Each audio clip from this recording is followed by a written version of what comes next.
Next, we're going to move on to the importance of marriage. Why do people get married? Why is there marriage in the first place? Marriage is the beginning of the family and is a lifelong commitment. It also provides an opportunity to grow in selflessness as you serve your wife, your husband, and children. Marriage is more than a physical union. It is also a spiritual and emotional union. This union mirrors the one between God and the church.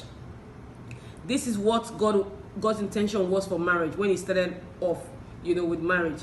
So abuse, particularly in the family, is when an adult, typically a parent, a caregiver, a spouse, uses violence to control or harm a family member. So we already know what the meaning of abuse, but it's good to educate more people. There are a lot of young people who are coming online, people who are about to get married, who might be in an abusive relationship but would ignore the signs for the sake of wanting to get married quickly. They might not take, they might not take precautions even when they see an abusive partner coming for them. So the abuse can be physical, the abuse can be psychological, the abuse can be sexual, the abuse can be neglect.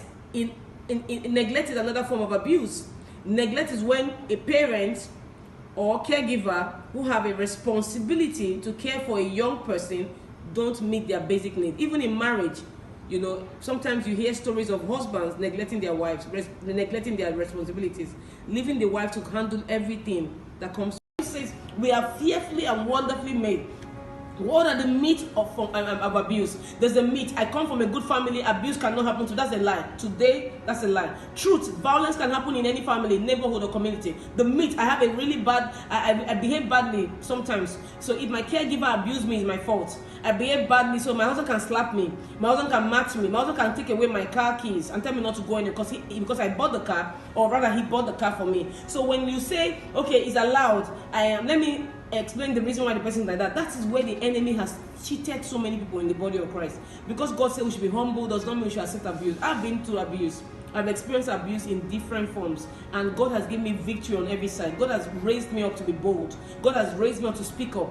So when you're going through any kind of abuse, you go through different kinds of abuse in secondary school, you go to abuse in the office, you have colleagues who are bullies, you have friends who will say things that are not nice about you. You speak up, don't be afraid. You call them in a peaceful way. Tell them, I don't like the way you spoke to me. This manner of approach wasn't appropriate. I don't feel good about it. Please speak to me like this. This is how I want to be treated. And sometimes when you speak up, people who are abusive will be offended with you because they don't like to have boundaries.